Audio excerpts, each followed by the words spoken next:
Football खेल दो बइन दाड़िया मेनखान फुटबॉल खेला नेल दो कुसियाग गियाኝ। तो जोहार गे गाती को तिहिᱧ हेज आकाना देवानगंज फुटबॉल ग्राउंड रे 2026 জানুয়ারি रिया 23, 24, 25, 26 नोआ 4 दिन नोडे फुटबॉल टूर्नामेंट को सापड़ाव आकादा और नोआ दो को सापड़ाव आकादा देवानगंज तालबान केंद्र पहाड़ी SKSKH समिति और नोते पे नेल दाड़िया कान गया फुटबॉल खेला नेल सुविधा लगी ते लाइव स्क्रीनिंग रिया हो सुविधा को दोहो आकादा। नोते पे नेल दाड़िया काना फुटबॉल ग्राउंड साजाव लगी तीना जोरसोर ते कामी को लगाव आकाना। नेनेलिया को जाते असुविधा बांग हुयुमा ओना लगी ते फुटबॉल ग्राउंड चारिदिके लाइटिंग रिया हो आदि नापाय व्यवस्था को दोहो आकादा।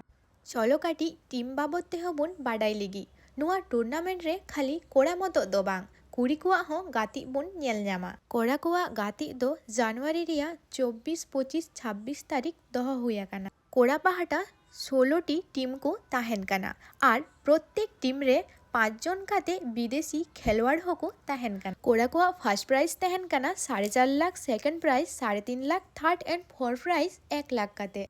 हापे हापे नोआ टूर्नामेंट रेना विशेष आकर्षण किमा बइन लैयाका बीरभूम डिस्ट्रिक्ट रे प्रथम विदेशी कुड़ी खेलवाड़ को हिजुक काना ओना हो देवानगंज फुटबॉल ग्राउंड रे 8टी टीम ताहेन काना। फर्स्ट प्राइज 80,000 और सेकंड प्राइज 50,000। कुड़ी कुआ गाती दो 23 और 26 तारीख बुन नेल ᱧᱟᱢᱟ। ᱤᱧ ᱢᱟ 23 तारीख सेटरिंग ताहेन कान गी मा एनखान आपे सानाम कोठे नेहर बीरभूम डिस्ट्रिक्ट रिया एमडी बाजार थाना रे पाड़ा कान देवानगंज आतु रिया फुटबॉल ग्राउंड रे जतो हर शहर सेटर बुन ताहेन मा।